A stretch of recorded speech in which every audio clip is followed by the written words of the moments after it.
പ്രിയമുള്ളവരെ, കേരളവും ഇന്ത്യയും കഴിഞ്ഞ കുറച്ച് ദിവസങ്ങളായി ചർച്ച ചെയ്തുകൊണ്ടിരിക്കുന്ന ഒരു പ്രധാന രാഷ്ട്രീയ വിഷയമാണ് വഖഫ്. പ്രത്യേകിച്ചും കേരളത്തിൽ മുനമ്പം വഖഫ് വിവാദം കത്തി നിൽക്കുന്ന സമയമായതുകൊണ്ട് ഏറെ പ്രസക്തമായ ഒരു വിഷയമായി വഖഫ് മാറുന്നത് സ്വാഭാവികം. ഇന്ത്യൻ ഭരണഘടനയെ ധിക്കരിച്ചുകൊണ്ട് മതന്യൂനപക്ഷങ്ങളുടെ അവകാശങ്ങളിൽ കൈകടത്തിക്കൊണ്ട് നരേന്ദ്രമോദിയുടെ BJP ഗവൺമെൻറ് കൊണ്ടുവന്നിട്ടുള്ള ഈ ന്യൂനപക്ഷ വിരുദ്ധ ബില്ലിനെതിരെ ഇന്ത്യയിലെ പ്രതിപക്ഷം ഒന്നടങ്കം ഒരുമിച്ച് സമരം ചെയ്യുകയുണ്ടായി.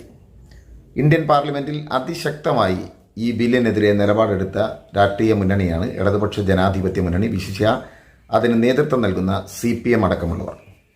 പക്ഷേ ഈ ബില്ല് പാസ്സായതിനു ശേഷം കേരളത്തിൽ കണ്ടിട്ടുള്ള ചില രാഷ്ട്രീയ നാടകങ്ങൾ, നേരത്തെ ജമാഅത്തെ ഇസ്ലാമി കോഴിക്കോട് എയർപോർട്ടിലേക്ക് നടത്തിയിട്ടുള്ള വിചിത്രമായ ജാഥ, ലോകത്തിലെ മുഴുവൻ അറബ് രാജ്യങ്ങളും നിരോധിച്ച അസനൽ ബന്നയുടെ അടക്കം സയ്യിദ് കുത്തുബിൻ്റെ അടക്കം ചിത്രങ്ങൾ വെച്ചുകൊണ്ട് നടത്തിയിട്ടുള്ള ജാഥ നമ്മൾ നേരത്തെ പരാമർശിച്ചതാണ്. വിശദീകരണത്തിലേക്ക് ഞാൻ കിടക്കുന്നില്ല. ആ ജാഥയിൽ പക്ഷേ ഉയർന്നു കേട്ടിട്ടുള്ള മുദ്രാവാക്യത്തിലെ ബഹുഭൂരിപക്ഷവും നരേന്ദ്രമോദിക്കും BJPക്കും എതിരായിരുന്നില്ല, മറിച്ച് പിണറായിക്കെതിരായിരുന്നു, ഇടതുപക്ഷ ഗവൺമെൻറ്റിന് എതിരായിരുന്നു. കാരണം ആ ജാഥ നടത്തിയിട്ടുള്ളത് ജമാഅത്തെ ഇസ്ലാമിയാണ്. RSSുമായി ഇന്ത്യൻ രാഷ്ട്രീയത്തിൽ നിരന്തരമായി ചർച്ച നടത്തിക്കൊണ്ടിരിക്കുന്നവരാണ് ജമാഅത്തെ ഇസ്ലാമി. ഇന്ത്യയിലെ മുസ്ലിങ്ങളെ എങ്ങനെ RSSൽ ചേർക്കാം എന്ന് സംസാരിച്ചിട്ടുള്ള ഇരു കക്ഷികളുടെയും RSSൻ്റെയും ജമാഅത്തിൻ്റെയും നന്മകൾ ഇരു വിഭാഗങ്ങളിലും പ്രചരിപ്പിക്കാനടക്കമുള്ള തീരുമാനങ്ങൾ RSSുമായി നടത്തിയ ചർച്ചയിൽ പങ്കിട്ടവരാണ് ജമാഅത്തെ ഇസ്ലാമി. അതുകൊണ്ട് തന്നെ ജമാഅത്തെ ഇസ്ലാമി സ്വാഭാവികമായി വഖഫ് ബില്ലിനെതിരെയുള്ള സമരത്തിൽ RSSൻ്റെ നരേന്ദ്രമോദിക്കെതിരെ വിളിക്കുന്നതിനേക്കാൾ കൂടുതൽ മുദ്രാവാക്യം RSSനെ നിരന്തരമായി എതിർക്കുന്ന RSSൻ്റെ ശത്രുപട്ടികയിലെ മൂന്നാമത്തെ ശത്രുവായ കമ്മ്യൂണിസ്റ്റ് പാർട്ടിയുടെ നേതാക്കളെയും സഖാവ് പിണറായിയെയും ഇടതുപക്ഷത്തെയും ആയിരിക്കും എന്നുള്ളത് സ്വാഭാവികം. അത് കഴിഞ്ഞ് കോഴിക്കോട് മുസ്ലിം ലീഗിൻ്റെ നേതൃത്വത്തിൽ ഈ വഖഫ് ബില്ലിനെതിരെ ഒരു മഹാസംഗമം നടത്തുകയുണ്ടായി. ആ മഹാസംഗമത്തിലും ഇതേപോലെ തന്നെയാണ് മുദ്രാവാക്യം ഉയർന്നിട്ടുള്ളത്. വഖഫ് ബില്ല് നടപ്പിലാക്കിയത് കേരള സർക്കാരാണ് എന്ന് തോന്നിപ്പിക്കുന്ന രൂപത്തിലാണ് മുസ്ലിം ലീഗിൻ്റെ ആളുകൾ മുദ്രാവാക്യം വിളിച്ചിട്ടുള്ളത്. അതിലേറ്റവും കൂടുതൽ തെറി വിളിച്ചിട്ടുള്ളത് പിണറായിക്കെതിരെയാണ്. ചെത്തുകാരൻ കോരൻ്റെ മകൻ വിജയ, നിനക്ക് സ്ത്രീധനം കിട്ടിയതല്ല കേരളം, ഞങ്ങൾക്ക് നേരെ വന്നാൽ കയ്യും വെട്ടും കാലും വെട്ടും പച്ചക്കങ്ങനെ ചുട്ടുകരിക്കും. ഞങ്ങൾക്കെതിരെ വന്നാൽ എന്ന് പറഞ്ഞാൽ ഇവർ ഈ ജാഥ നടത്തുന്നത് എന്തിനാണ്? വഖഫ് ബില്ലിനെതിരെയാണ്. വഖഫ് ബില്ലിന് പിണറായിയാണോ മുസ്ലിം ലീഗ് വിവരക്കേടെ ഈ നിയമം കൊണ്ടുവന്നിട്ടുള്ളത്? അത് നരേന്ദ്രമോദിയല്ലേ. ഈ നരേന്ദ്രമോദിയുടെ സർക്കാർ കൊണ്ടുവന്ന ബില്ലിനെതിരെ ഏറ്റവും ശക്തമായി സംസാരിച്ചിട്ടുള്ളത് ഇന്ത്യൻ പാർലമെന്റിൽ ജോൺ ബ്രിട്ടാസ് അടക്കം പിണറായിയുടെ പാർട്ടിയല്ലേ, പിണറായി അടക്കമുള്ള CPM എന്ന പാർട്ടിയല്ലേ. എന്നിട്ട് മുസ്ലിം ലീഗ് കോഴിക്കോട് കടപ്പുറത്ത് നിന്ന് വിളിക്കുകയാണ് ചെത്തുകാരൻ കോരൻ്റെ മകൻ. ഇതിൽ തന്നെ ഒരു അവഹേളനമുണ്ട്. ഞങ്ങൾ അന്തസ്സോടെ പറയും CPM, ഞങ്ങളുടെ മുഖ്യമന്ത്രി പിണറായി വിജയൻ ചെത്തുകാരൻ്റെ മകൻ തന്നെയാണ്, ഒരു സംശയമില്ല. ഞങ്ങൾക്കതിൽ അഭിമാനമാണ്, ഒരു തൊഴിലാളിയുടെ മകനാണ്. പക്ഷേ ഈ ചെത്തുകാരൻ എന്ന് വിളിച്ചിട്ട് മുസ്ലിം ലീഗ് അങ്ങനെ ഞെളിയണ്ട. കാരണം ഈ കേരളത്തിൽ നീര എന്ന് പറയുന്ന ഒരു കള്ളുണ്ടായിരുന്നു. ആ കള്ള് UDFൻ്റെ കാലത്താണ്. 2014 അത് ചെത്തുന്നവർക്കുള്ള ട്രെയിനിങ് കോഴ്സ് പേരൊക്കെ മാറ്റി, മനോഹരമായ പേര് മാറ്റി, ചെത്തുകാരൻ എന്നുള്ളതിന് പകരം നീര ടെക്നീഷ്യൻസ്. ആ നീര ടെക്നീഷ്യൻസിന് ചെത്താനുള്ള ആയുധം കൊടുത്ത് കത്തിയും ആ മേടുന്ന എല്ലും കഷ്ണവും ഒക്കെ കൊടുത്ത് നീര കുടിച്ച് ഉദ്ഘാടനം ചെയ്തിട്ടുള്ളത് ഈ ജാഥ വിളിച്ച പ്രിയപ്പെട്ട ലീഗുകാരാ തൻ്റെ സംസ്ഥാന പ്രസിഡന്റായ സാദിഖ് അലി തങ്ങളാണ്.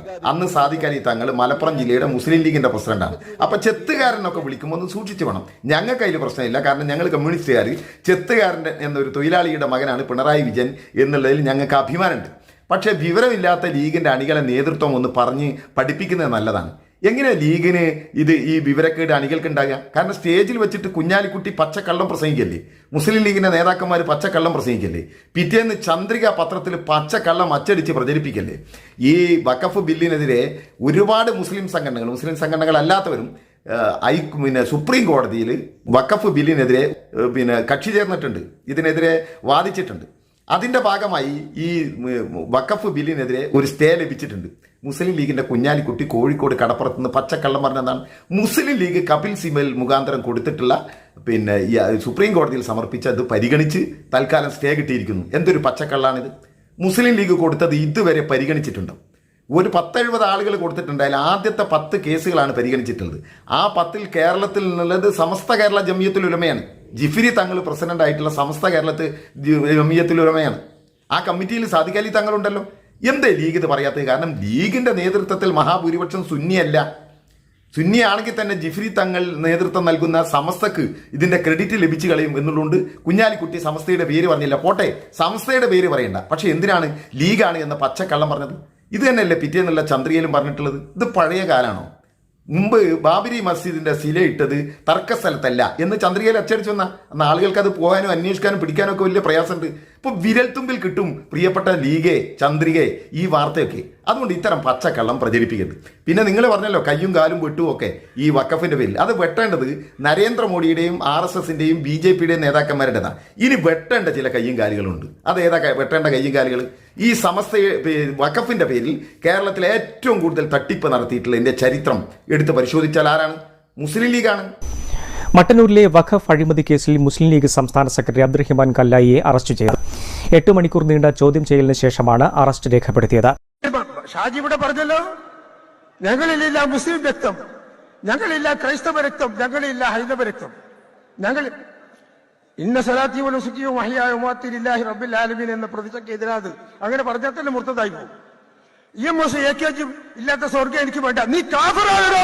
അങ്ങനെ പറഞ്ഞാൽ നീ കാഫറാണ്. എന്റെ കൊച്ചാപ്പക്ക് നിനക്ക് രക്ഷപ്പെടുത്താൻ കഴിയില്ല. മട്ടന്നൂരിലെ വഖഫ് അഴിമതി കേസിൽ മുസ്ലിം ലീഗ് സംസ്ഥാന സെക്രട്ടറി അബ്ദുറഹിമാൻ കല്ലായിയെ അറസ്റ്റ് ചെയ്തു. ഈ വഖഫിൽ മെമ്പറായിരുന്ന മായനാജി മെമ്പറായിരിക്കുന്ന സമയത്താണ് കുറ്റിക്കാട്ടിരി സെന്റിന് ലക്ഷങ്ങൾ കിട്ടുന്ന ഭൂമി അദ്ദേഹത്തിന്റെ ഭാര്യ സഹോദരൻ TK ബഷീറിന്റെ പേരിലുള്ള ട്രസ്റ്റിലേക്ക് മാറ്റിയില്ലേ ഈ മായനാജി? ലക്ഷങ്ങളുടെ കോടികളുടെ തട്ടിപ്പ് നടത്തില്ലേ? കോടതിയിൽ കേസ് വന്നു, വഖഫ് ബോർഡിൽ കേസ് വന്നു. വഖഫ് സംബന്ധമായ തർക്കം ഉണ്ടാകുമ്പോൾ വഖഫ് ബോർഡിലാണ് പരാതി കൊടുക്കുക. അതിന്റെ അന്തിമ വിധി പറയേണ്ടത് വഖഫ് ട്രൈബ്യൂണലാണ്. മുനമ്പത്തിന്റെ വിധി പറഞ്ഞിട്ടില്ല, ഞാനിപ്പോൾ അതിലേക്ക് കിടക്കുന്നില്ല. പക്ഷേ ആ വഖഫ് ബോർഡിൽ നിന്ന് വിധി വന്നല്ലോ, നീതി ലഭിച്ചല്ലോ. ആർക്കാ നീതി വെച്ച്? കമ്മ്യൂണിസ്റ്റുകാരനാണോ കേസ് കൊടുത്ത്?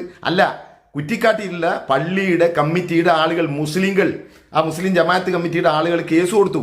ഇപ്പം മായനാജിന്റെ അളിയൻ പുറത്ത്. ആ വഖഫ് ബോർഡ് യഥാർത്ഥ അവകാശികൾക്ക് കുറ്റിക്കാട്ടിയിൽ കിട്ടി.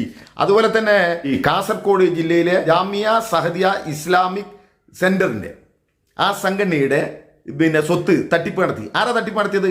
കമറുദ്ദീൻ. അറിയാലോ, പാവപ്പെട്ട അനാഥ കുട്ടികളുടെ അടക്കം മുസ്ലിം സ്ത്രീകളുടെ പണം തട്ടിപ്പ് നടത്തിയതിന്റെ പേരിൽ ജയിലിൽ പോയ കമറുദ്ദീൻ. വഖഫ് തട്ടിപ്പ് കേസിലെ പ്രതിയാണ് ഈ കമറുദ്ദീൻ, മുസ്ലിം ലീഗിന്റെ നേതാവ്. അതുപോലെ തന്നെ നമുക്കറിയാം തളിപ്പറമ്പിൽ 400 ഏക്കർ വഖഫ് തട്ടിപ്പ്, വഖഫ് ഭൂമിയുടെ തട്ടിപ്പ് നടത്തിയാരാണ്? മുസ്ലിം ലീഗാണ്. ആ മുസ്ലിം ലീഗിന്റെ നേതാക്കളെ പോലീസ് അറസ്റ്റ് ചെയ്തില്ലേ? ജയിലിൽ നിന്ന് താൽക്കാലിക ജാമ്യം കിട്ടിയപ്പോൾ മുസ്ലിം ലീഗ് അവരെ സ്വീകരിച്ച് ആനയിച്ചില്ലേ? ഇപ്പൊ നിങ്ങൾ നോക്ക്, ഈ വഖഫിനെ കുറിച്ച് സംസാരിച്ചുകൊണ്ടിരിക്കുമ്പോൾ BJP കൊണ്ടുവന്ന ആ ബില്ലുണ്ടല്ലോ, വഖഫ് ബില്ല്, അവകാശങ്ങൾ, ഈ വഖഫ് സ്വത്തിന്റെ അവകാശികളിൽ നിന്ന് അത് തട്ടിയെടുക്കാനുള്ള ആ നിയമത്തിന്റെ ആനുകൂല്യത്തിലൂടെ മുസ്ലിം ലീഗിന്റെ മാനേജ്മെന്റിലുള്ള തളിപ്പറമ്പ് സർ സയ്യിദ് കോളേജ് കോടതി കേസ് കൊടുത്തു. എന്താ കേസ്? ഇവർ പാട്ടത്തിനെടുത്ത ഭൂമിയാണ്. തളിപ്പറമ്പ് ജുമാ മസ്ജിദിന്റെ ആ ജുമാ മസ്ജിദിന്റെ ഇവര് പാട്ടത്തിനെടുത്ത മുസ്ലിം ലീഗ് നേതൃത്വം നൽകുന്ന തളിപ്പറമ്പ് സർ സയ്യിദ് കോളേജിന്റെ മാനേജ്മെന്റ് പറയാണ് അത് പള്ളിയുടെ വഖഫല്ല, പിന്നെയോ അത് നരിക്കോട് ഇല്ലത്തിന്റെ സ്ഥലമാണ് എന്ന് പറഞ്ഞ് കേസ് കൊടുത്തു. ആ കേസിന്റെ ആനുകൂല്യം എങ്ങനെയാ കിട്ടുക? ഈ നരേന്ദ്രമോദി കൊണ്ടുവന്ന ബില്ലിന്റെ ആനുകൂല്യ പ്രകാരം, ആ നിയമപ്രകാരം മെല്ലെ കടത്താൻ നോക്കിയതാ ലീഗ്. ജമാഅത്ത് പള്ളിയുടേതല്ല, അത് വഖഫ് ഭൂമിയല്ല, അത് ഞങ്ങളുടേതാണ്, ഞങ്ങളുടെ തരണം എന്ന് പറഞ്ഞ് കോളേജിൽ കേസ് കൊടുത്തു.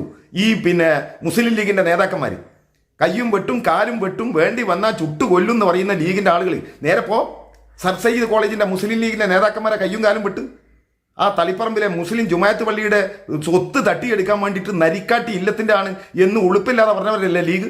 കടപ്പുറത്ത് ജാഥ നടത്തിയ മുസ്ലിം ലീഗിന്റെ ആളുകളുണ്ടല്ലോ, പിണറായി വിജയൻ ചെത്തുകാരൻ്റെ മകനാണ്, കയ്യും വെട്ടും കാലും വെട്ടും, ഞങ്ങളുടെ നേരെ പോരിന് വന്നാൽ എന്ന് പറഞ്ഞാൽ മുസ്ലിങ്ങളുടെ അവകാശമായ വഖഫിന് നേരെ പോരിന് വന്ന് മുസ്ലിം ലീഗിന്റെ നേതാക്കന്മാരാ. സർ സയ്യിദ് കോളേജ് ഭരിക്കുന്ന മുസ്ലിം ലീഗിന്റെ നേതാക്കന്മാർ. കോഴിക്കോട് കടപ്പുറത്ത് ഈ മുദ്രാവാക്യം വിളിച്ച ഉശിരും ഉളുപ്പുള്ള ലീഗിന്റെ ചെറുപ്പക്കാരുണ്ടെങ്കിൽ അങ്ങോട്ട് പോയിട്ട് കയ്യും കാലും വെട്ട്. ഇപ്പൊ എന്തായി? ഇന്നത്തെ സുപ്രഭാതം എടുത്ത് വായിക്ക്, ഇന്നത്തെ സിറാജ് പത്രം എടുത്ത് വായിക്ക്. ആ പത്രത്തിൽ കൃത്യമായ വാർത്തയുണ്ട്. എന്താ വാർത്ത? നരിക്കോട് ഇല്ലം ഈ ലീഗ് കൊടുത്ത കേസിന്റെ പേരിൽ പറയാണ് ആ ജുമാ പള്ളി അടക്കം നിൽക്കുന്ന സ്ഥലം, കോളേജിന്റെ അടക്കം നിൽക്കുന്ന സ്ഥലം, സകല സ്ഥലവും ഞങ്ങളുടേതാണ്. അവരുടെ കയ്യിൽ വളരെ വ്യക്തമായ തെളിവുണ്ട്. കാരണം മുസ്ലിം ലീഗിന്റെ നേതൃത്വത്തിലുള്ള കോളേജ് പറയുന്നു ഇത് ജമാഅത്ത് പള്ളിയുടെ ഭൂമിയല്ല, മറിച്ചോ നരിക്കോട്ട് ഇല്ലത്തിന്റെ ഭൂമിയാണ്. എങ്ങനെയുണ്ട്? കൊരങ്ങനെ ഏണി വെച്ച മാതിരി അവർ പാഞ്ഞു കയറി. ഈ നരിക്കോട്ട് ഇല്ലത്തിന്റെ 1,600 ഏക്കറുണ്ട്. മറ്റൊരു മുനമ്പം നമുക്കറിയാലോ, ഫറൂഖ് കോളേജിന്റെ വികസനത്തിന് വേണ്ടി ഒരു മനുഷ്യൻ വഖഫ് ചെയ്ത ഭൂമി തട്ടിപ്പ് നടത്തിയത് ഫറൂഖ് കോളേജിന്റെ മാനേജ്മെന്റിലുള്ള ലീഗുകാരാണ് എന്ന് പറയപ്പെടുന്നു. അതിന്റെ വിവരങ്ങളിലേക്ക് വരട്ടെ പൂർണ്ണമായി. അത് അന്തിമ വിധിയിലേക്ക് എത്താത്തതുകൊണ്ട് ഞാനിപ്പോൾ പറയുന്നില്ല. വഖഫ് ഭൂമിയല്ല ഈ മുനമ്പം എന്ന് പറഞ്ഞത് ആരാണ്? V D Satheesan. വഖഫ് ഭൂമിയാണ് എന്ന് കേരള നിയമസഭയിൽ UDF വേണ്ടി പറഞ്ഞിട്ടുള്ള ആരാണ്? KPA മജീദ്. അപ്പൊ നിങ്ങൾ തന്നെ ഒരു തീരുമാനത്തിലെത്തി, ലീഗും കോൺഗ്രസും, എന്താണ് വഖഫ്, ഏതൊക്കെയാണ് വഖഫിന്റെ ഭൂമി? അതുകൊണ്ട് മുനമ്പത്തിന്റെ പേരിൽ മുസ്ലിം ലീഗ് ഒരു കോളേജിന്റെ പേരിൽ നടത്തിയ തട്ടിപ്പ്, ആ തട്ടിപ്പാണ് ഈ കേരളത്തിൽ വലിയ വർഗീയ വിദ്വേഷത്തിലേക്ക് വലിച്ചേക്കാൻ കാസയും RSSും ജമാഅത്ത് ഇസ്ലാമിയും ഒക്കെ ശ്രമിച്ചുകൊണ്ടിരിക്കുന്ന ഒരു സംഭവം. അതിന് മറ്റൊരു രൂപം വരാൻ പോവാണ്. തളിപ്പറമ്പിൽ ഈ മുസ്ലിം ലീഗിന്റെ ആളുകൾ തളിപ്പറമ്പ് ജമാഅത്ത് പള്ളിയുടെ വഖഫ് ഭൂമി ജമാഅത്ത് പള്ളിയുടേതല്ല, അത് നരിക്കാട്ടേരി ഇല്ലത്തിൻ്റെതാണ്, ഞങ്ങൾക്ക് കിട്ടണം. എന്തിനാ? തട്ടിപ്പ് നടത്താൻ. നേരത്തെ കാസർഗോഡ് നടത്തിയ, നേരത്തെ മായനാജി നടത്തിയ, കേരളത്തിൽ ഒരുപാട് സ്ഥലത്ത് മുസ്ലിം ലീഗ് നടത്തിയ വഖഫ് തട്ടിപ്പ്. അതുകൊണ്ട് കോഴിക്കോട് കടപ്പുറത്ത് നിന്നിട്ട് പിണറായി വിജയന്റെ കയ്യും കാലും വെട്ടുന്നൊക്കെ പറയുന്ന ലീഗും ലീഗിന്റെ നേതാക്കന്മാരും നേരെ പോയിട്ട് ലീഗിന്റെ നേതാക്കന്മാരുടെ കയ്യും കാലും ഒക്കെ വെട്ടാൻ നോക്കും. ഇതിന് നേതൃത്വം നൽകുന്ന ബഹുമാന്യനായ പാണക്കാട് സാദിഖ് അലി തങ്ങളെ പിടിച്ചിട്ട് ചോദിക്ക്, വെട്ടണോ വെട്ടണ്ടെന്ന് തീരുമാനിക്ക്, എവിടെ വെട്ടണ്ടെന്ന് നിങ്ങൾ തീരുമാനിക്ക്. ഞങ്ങളെ നേരെ വെട്ടാൻ വരണ്ട, കമ്മ്യൂണിസ്റ്റുകാരുടെ നേരെ. പിണറായിയുടെ കയ്യും കാലും വെട്ടാൻ വരണ്ട. പിണറായിയുടെ കമ്മ്യൂണിസ്റ്റുകാരാണ് ജീവൻ പോലും ബലികഴിപ്പിച്ചുകൊണ്ട് ഈ RSSനെതിരെ പൊരുത്തുന്നത്. RSS കൊണ്ടുവന്ന ഈ വഖഫ് നിയമത്തിനെതിരെ ഇന്ത്യൻ പാർലമെന്റിൽ ഗർജിച്ചിട്ടുള്ള ഞങ്ങളെ പാർട്ടിയാണ്. ഞങ്ങൾ ആ പോരാട്ടം തുടരും. ഞങ്ങളെ വെട്ടാൻ വരണ്ട. വെട്ടാൻ വന്നാൽ വിട്ട ചരിത്രവും കമ്മ്യൂണിസ്റ്റ് പാർട്ടിക്കില്ല.